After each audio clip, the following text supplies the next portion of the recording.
where does Colorado fit in the national map? You know, John Hickenlooper as a national politician, and then Colorado on the national stage. Where are we? Well, I think, Colorado has often, tried to elevate their governors. I was here when Bill Owens was governor, and he was a guy who, was put on, I think, the cover of National Review as America's best governor. He was trying to assemble a team, and that kind of fizzled. I mean, it's a hard state to run nationally from, and it's not.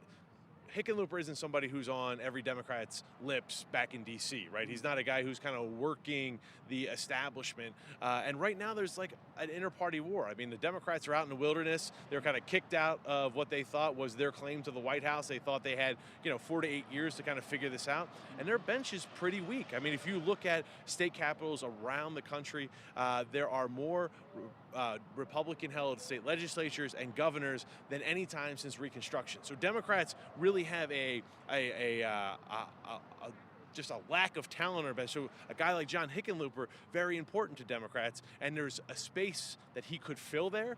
The question is he doing the things, by his own admission, he's not doing PACs, he's not kind of networking. He's saying, well, I have a policy agenda here. I have 656 days left. He showed me his calendar, and at the top was how many days left he has in office. He said, I'm trying to get that work done. That's not unusual. You often hear politicians say, I'm focused on the job I'm in now. I'm not looking ahead.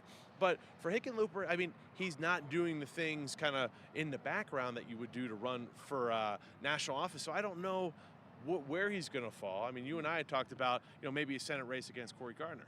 Well, Colorado is known for two things, the mountains and pot, two different kinds of highs. Does that help him or hurt him if he runs for national office? Well, I think he's tried to navigate that by saying that he was against, legalization of marijuana, for instance, and he still hasn't said, well, I'm for it now, even though it appears to be working and bringing tax money into state coffers. He says, well, I'm almost there. So he's kind of moderated his view on that. And certainly, he's not a guy who's known as a Western governor by kind of most Americans. So he's got a lot to do, a lot of work to do for name recognition to bring that up. And he's trying to do that kind of with this book and, some of the conversations. But I would look and see what kind of moves is he making in Washington. He entertained the cabinet secretary stuff. That was good for him. He entertained the VP stuff. He was never kind of a serious contender, I don't think. I think Clinton liked him, but I don't know that the staff was, go Hickenlooper. So I think he has a enormous amount of work to do if he wants to get known on a national scene in the same way that, a Bernie Sanders and Elizabeth Warren, kind of that left wing of the party. Speaking of the national stage, you covered the Trump campaign very closely for CNN. Yeah.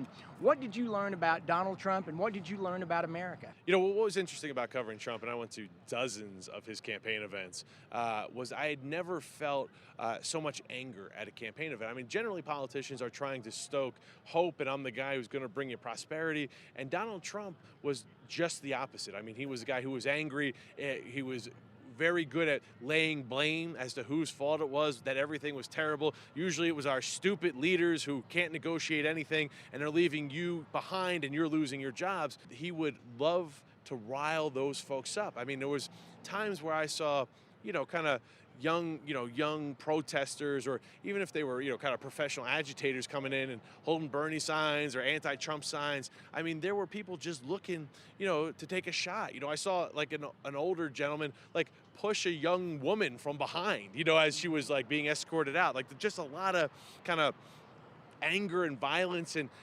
Trump was saying things like, oh, if you get charged for punching a protester, I got your legal bills, and that had a real effect. I mean, not to mention, part of his stump speech was to make sure that he, talked about the dishonest media, how we're scum, we're the worst on the planet. And, you'd have people turn around and boo, boo, and give you the middle finger as you're standing there on the riser by the camera.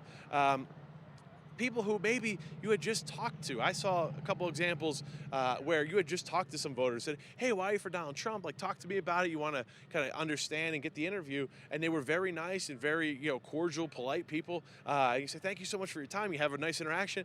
Those same people are giving you the middle finger when Trump gets them riled up. And you think, well, what happened? I'm the same guy. But that is kind of his power. And I've never really seen anything quite like that.